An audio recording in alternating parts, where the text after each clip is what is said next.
Okay, welcome guys. Let's see what they are saying in this question is. A 4-year-old boy brought to the emergency department by his parents following a seizure.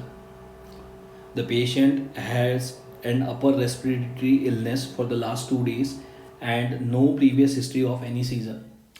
Today he suddenly becomes unresponsive and his arms and legs started shaking for approximately 40 seconds. The patient was alert when the paramedics arrived in his house and the emergency department temperature was 40, means that is 104 Fahrenheit. The patient appeared tired but alert and cooperative. Physical examinations shows clear nasal discharge and mild pharyngeal erythema. No knuckle rigidity. And the other neurological examination was completely fine. What is the mechanism of the underlying illness? See, it is a clear-cut case of febrile seizures. The patient has upper respiratory tract infection. The viral, particularly of viral variety, clear nasal discharge, erythema is there, and he is having high temperature of 104 degree Fahrenheit, and now he is having a generalized tonic-clonic seizure, and the age group is also going in the range of the febrile seizure, that is in between 6 months to 5 years.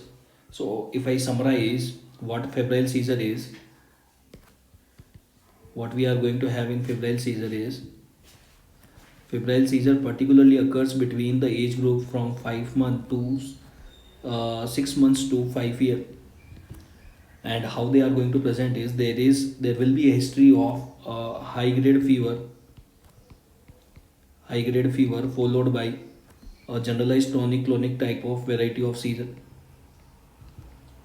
And this high grade fever is mostly because of some viral illness leading to this high grade fever, and followed by the patient is having seizure.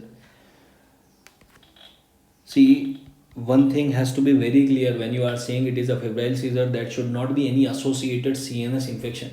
And how to rule out CNS infection? There should not be any knuckle rigidity, right? There is no previous history of any seizure should be there. So because in this question they have written there is no knuckle rigidity, means the Kernig's is negative, the Brzezinski is negative, no knuckle rigidity. That is again giving you idea, giving you a hint that there is no associated CNS infection. So it is a clear-cut case of the febrile seizure. So what is the mechanism behind that? When it comes to the pathogenesis of febrile seizure, the pathogenesis is because there is hyperthermia induced increased neuronal activity. The pathogenesis is because of hyperthermia induced increased generalized neuronal activity. The word generalized I have written is for the fact because the patient is going to have generalized type of seizure, generalized tonic-clonic seizures, increased generalized neuronal activity. And how we are going to treat this patient? For the treatment, we are just going to use antipyretics and the supportive measures and treat the underlying infection. If the seizure episodes if the seizure episode lasts for more than 5 minutes, then you can use benzodiazepine. Benzodiazepine can be used, but most of the time they will not last till 5 minutes. They will just for few seconds, maybe for 1 or 2 minutes, and for that the benzodiazepine is not required. What you are going to give is simple antibiotics such as paracetamol. So if you see the options, they are asking what is the most likely underlying cause for this patient seizure. The patient seizure is a febrile seizure. What is the most underlying cause? The most likely underlying cause is hyperthermia induced diffuse neuronal dysfunction. What are the other options are saying? The answer is going to be A, that is fine, but let's talk about the other options as well. The second option they are saying is microbial invasion to the meningeal layer. That is basically meningitis, or I can say a CNS infection, and that is going to have knuckle rigidity. The knuckle rigidity will be present. If this is the case, the knuckle rigidity will be present. But here they have clearly mentioned that there is no knuckle rigidity.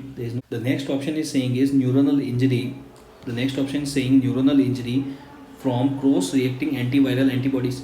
See, if the antibodies cross-react with the neurons, that mostly occurs in the cerebellum, and that will lead to cerebellar ataxias. The cerebellar symptoms will be there if there is a case of cross-reacting antibodies, means there will be tremors will be there, unable to perform the finger nose test, finger nose test, or hill chin test. The last option saying synchronized discharge from the thalamocortical tracts. Now, synchronized discharge from thalamocortical tracts, it is seen in absence seizures. It is the mechanism behind the absence seizures. So for febrile seizure, the answer is going to be hyperthermia induced diffuse neuronal dysfunction. Thank you.